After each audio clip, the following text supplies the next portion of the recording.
వాస్తవానికి 2 సంవత్సరాల తరువాత సర్పంచ్ ఎలక్షన్లు అయినా నినాక మొన్న మేము వచ్చినాము.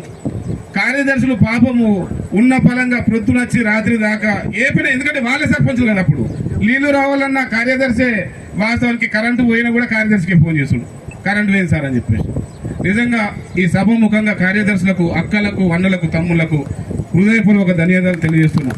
ఎందుకంటే మీరు లేకపోతే ఇప్పటివరకు 2 సంవత్సరాల తర్వాత ప్రభుత్వం ఏమిచ్చిందో కూడా ప్రజలకు తెలియని పరిస్థితి. మీరు ఆ 2 సంవత్సరాలు ఎన్ని కష్టాలు పడ్డారో, ఎంత ఇబ్బందులు పడ్డారో. ఎందుకంటే అప్పుడే పాపం నేను స్వయంగా చూసిన ఒక కార్యదర్శికి పెళ్లి ఉన్నది వాళ్ళ ఇంట్లోనే, అని రెడీ అయిపోతూ నాకు చెప్పిండు ఆల్రెడీ. అంటే నేను మొన్నటి విషయం చెప్తున్నా, సార్ నేను ఒక దిక్కు పోతున్నా, ఊరికి పోతున్నా, మీరు చూసుకోరంటే అప్పటికప్పుడే సార్ ఫోన్ చేసి, వీళ్ళ పెద్ద బస్సు వాళ్ళు మన బీరయ్య సార్ ఎట్లుంటుందంటే తిని కూడా పెయిన్ పట్టినాడు సారు. ఆయనకి ఏంటంటే పనే కావాలి ఫస్ట్. అరే భయ్ మీ పెళ్లి తర్వాత కానీ ముందు పని కావాలని ఆయన అని చెప్పేసి ఫోన్ చేసి వాళ్ళు పోయిన వాళ్ళు మళ్ళీ రిటర్న్ తీసుకొచ్చి పని చెప్తాడు.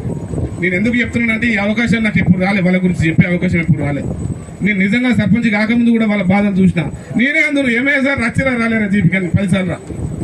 నిజంగా చెప్తున్నా సోదర సోదరిమణులు, మిమ్మల్ని ఖచ్చితంగా ఈ సభ వేదిక ద్వారా వీళ్ళందరి ముందు మీకు హృదయపూర్వక ధన్యవాదాలు తెలియజేస్తున్నా.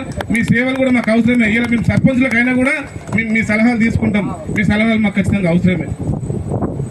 అదేవిధంగా ప్రభుత్వము, ప్రతిపక్షము, మేము